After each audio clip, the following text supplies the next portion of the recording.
बहुत अच्छा जो है आंदोलन आप लोगों ने किया। और आज जो लोग अभी मुझे नहीं सुन पाएंगे वो बाद में सुनेंगे। विषय बड़ा महत्वपूर्ण है और मुझे इसलिए लाइव आना पड़ा कि समय कम है। इस पे मैं उस तरह से प्रेस वार्ता, क्योंकि हाउस चल रहा है, महत्वपूर्ण बिल कभी भी आ सकते हैं, तो मुझे यहाँ रहना है, वरना मैं लखनऊ जाके प्रेस कॉन्फ्रेंस करके अपनी बात को रखता। अब भी मैं लखनऊ आऊंगा, लेकिन प्रेस कॉन्फ्रेंस के लिए नहीं आऊंगा, न्याय के लिए आऊंगा। प्यारे साथियों, आपकी जानकारी में होगा, मैं लखनऊ गया था अभी, तो 2 विषय मेरे संज्ञान में आए थे। पहला, कुछ बच्चे मुझसे मिले थे जो MBBS की पढ़ाई कर रहे हैं, जिन्होंने, हालांकि मैं पहले भी उस विषय को उठाता रहा, लेकिन अब मैंने उनको देखा कि वो बच्चे बड़े परेशान थे, आंखों में आंसू हैं। और अच्छी बात है कि वो अपने लिए नहीं लड़ रहे हैं। कल भी उन्होंने धरना दिया इको गार्डन में, उसके भी मैंने वीडियो देखे। और मैंने जब उनको सुना तो मुझे पता लगा कि भाई वो बच्चे जो हैं उनका विषय नहीं है, लेकिन वो अपने हक अधिकार के लिए लड़ रहे हैं।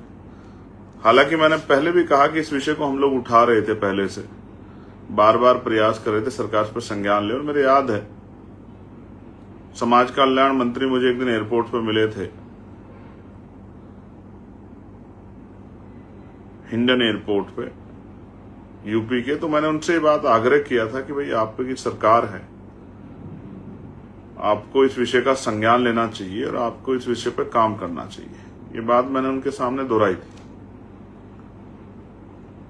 उन्होंने मुझे कहा भी था कि नहीं भाई साहब, हम लोग इस पर संज्ञान ले रहे हैं। इसके एवज मैंने मुख्यमंत्री जी को भी और केंद्रीय जो हमारे शिक्षा मंत्री है उनको भी मैंने जानकारी दी, लेकिन कुछ होता नहीं दिख रहा है। अब जब कुछ होता नहीं दिखेगा तो ज्यादा इंतजार करना अच्छी बात नहीं। मैं विषय बता देता हूं। CSR के जरिए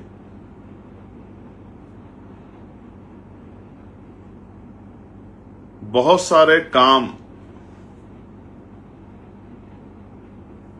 कराए जाते हैं।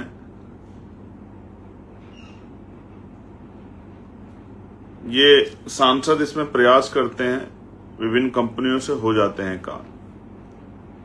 कई जगह पे सरकार के लोगों के होते हैं, कई जगह पर विपक्ष के लोग भी लड़ भिड़ के कुछ थोड़ा बहुता काम करा लेते हैं। ऐसे कुछ काम मैंने अपने लोकसभा क्षेत्र में कराए हैं। समय आने पर मैं आपको दिखाऊंगा, जिनमें मैंने वो ट्राईसाइकिल्स जो है वो बंटवाई थी और लाइटें वगैरह बहुत सब कुछ कराया है इस तरह से धार्मिक स्थलों पे। लेकिन आज जिस विषय पे हम लोग बात कर रहे हैं वो ये है कि स्पेशल कंपोनेंट प्लान के through 4 medical college Uttar Pradesh में बने थे।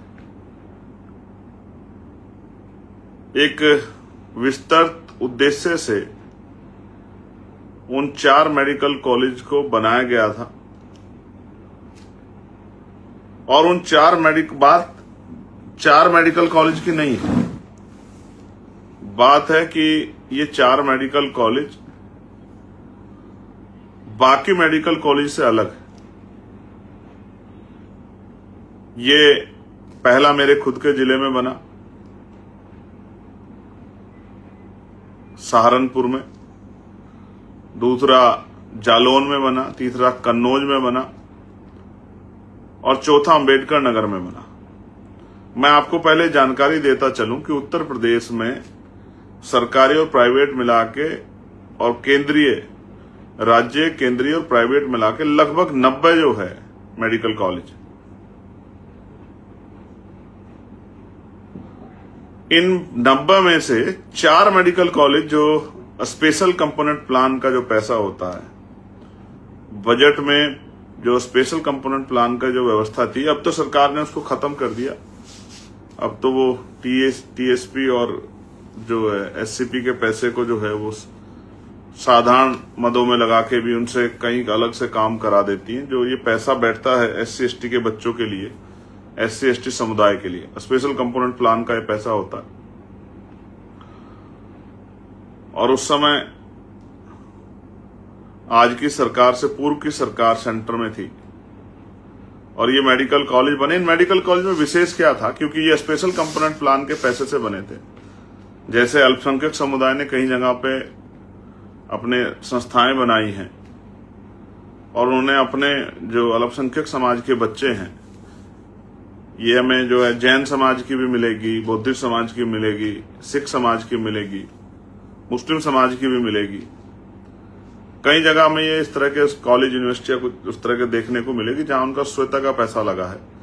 तो स्पेशल कंपोनेंट प्लान पहले समझिए कि ये शेड्यूल कास्ट के, शेड्यूल ट्राइब के बच्चों के लिए है, समुदाय के हितों के लिए। उनके लिए अस्पताल बने, उनके लिए कॉलेज बने, उनके लिए यूनिवर्सिटियां बने, उनके लिए बरात घर बने और इस तरह की चीजें बने। ये उनके लिए है, ये उनके बजट का हिस्सा है, इसमें किसी दूसरे का कोई हस्तक्षेप नहीं है। तो उस के जरिए ये मेडिकल कॉलेज बने। और स्पेशल ये हुआ क्योंकि ये पैसा मैंने जैसे बताया कि उन्हीं का पैसा था, तो उन्हीं की हिस्सेदारी में से बने। और उनमें 70% सीटें जो हैं वो शेड्यूल कास्ट, शेड्यूल ट्राइब के बच्चों के लिए फाइनलाइज की गई कि इनको 70% सीटें SC ST के बच्चों को उनमें मिलेगी।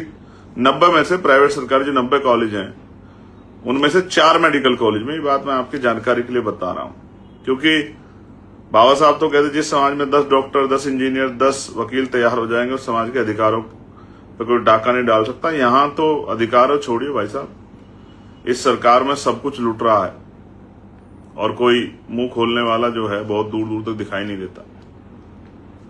जो काम नेताओं को करना चाहिए वो बच्चे कर रहे हैं, स्टूडेंट कर रहे हैं। मैं उनकी हौसला अफजाई करता हूं। आज उन्होंने आई थिंक जस्टिस मोर्चा के नाम से कोई संगठन भी बना लिया है अपनी इस लड़ाई को आगे बढ़ाने के लिए। मैं उनको विश्वास दिलाता हूं कि हम आपके साथ खड़े हैं। तो स्पेशल ये था जो मैंने आपको बताया कि लगभग 270 के करीब सीटें उसमें SC ST के बच्चों को मिल रही थी 4 मेडिकल कॉलेज। और अब क्या होगा, पिछली बार एक बच्ची जो है जो गई हाई कोर्ट में, और हाई कोर्ट ने तत्काल, हालांकि मैं न्यायपालिका का बड़ा सम्मान करता हूं और मैं बधाई देता हूं जो 4 नए सुप्रीम कोर्ट के जज बने, सब सामान्य जाति के, मैं उनको बधाई देता हूं। क्लोजियम रहेगा तो ये रहेगा, यही परंपरा रहेगी, इसमें कोई बहुत परिवर्तन होने वाले। क्योंकि क्लोजियम एक्ट ये कहता है कि SC ST के प्रतिनिधित्व का उसमें ध्यान रखना, क्योंकि सरकारी संस्थान है, सब कुछ सरकारी तौर पे तनख्वाह और सुविधाएं और सब कुछ सरकार के द्वारा मिलती है। लेकिन कितना ध्यान रखा जा रहा है, मैं इस पे ज्यादा कुछ नहीं कहना चाहता। और मैं ये भी नहीं कहना चाहता यही कर रहे हैं, इनसे पिछले वालों ने भी खूब ध्यान रखा है। और उसके आंकड़े आप जुटा सकते हैं, आपको हर साल के आंकड़े मिल जाएंगे कि SC ST OBC के कितने जज सुप्रीम कोर्ट और हाई कोर्ट में है, हायर जुडिशरी में है। तो प्यारे साथियों, 270 करीब सीटें थी। और अब एट प्रेजेंट टाइम अगर जो हाई कोर्ट की डायरेक्शन दी गई है कि जो संवैधानिक आरक्षण मिला है वही उसमें लागू हो, उसको अगर आधार बनाया जाए तो लगभग 196, 200 सीटों का नुकसान SC ST समुदाय को हो रहा है। लगभग 200 सीटों का नुकसान इन 4 मेडिकल कॉलेज में, इन्हीं 4 मेडिकल कॉलेज, पहले मैं आपकी जानकारी के लिए बता दूं, इन्हीं 4 मेडिकल कॉलेज में था। स्पेशल कंपोनेंट प्लान के जो सेंटर से आता है पैसा, उसके जरिए बना था। इसमें बड़ा हिस्सा केंद्र का रहता है, फिर राज्य सरकार का भी हिस्सा रहता है। और आप ये समझिए लगभग 270 सीटें मिल रही थी। लेकिन अब जो हाई कोर्ट ने डायरेक्शन दी और सरकार ने कहा कि हम इसकी निगरानी करेंगे, ट्वीट भी बहुत सारे हुए थे, अब उसमें लगभग 200 सीटों का नुकसान अब जो है हमें वो सीधा सीधा होता दिख रहा है। जहां 270 सीटें मिल रही थी, लगभग अब 70-72 सीटें हमें मिलेंगी। इसलिए बच्चे आंदोलन कर रहे हैं कि ये हमारा स्पेशल कंपोनेंट प्लान के पैसे से बना था, इसको हाई कोर्ट को इस तरह से हमारे साथ अन्याय नहीं करना चाहिए। और जब 13 तारीख से काउंसलिंग शुरू हो रही है तो हमें जो है हमें हमारी सीटें मिलनी चाहिए, अदरवाइज काउंसलिंग हो जाएगी और हमारे बच्चों को हमारी सीटें नहीं मिलेगी। ये पहला विषय है।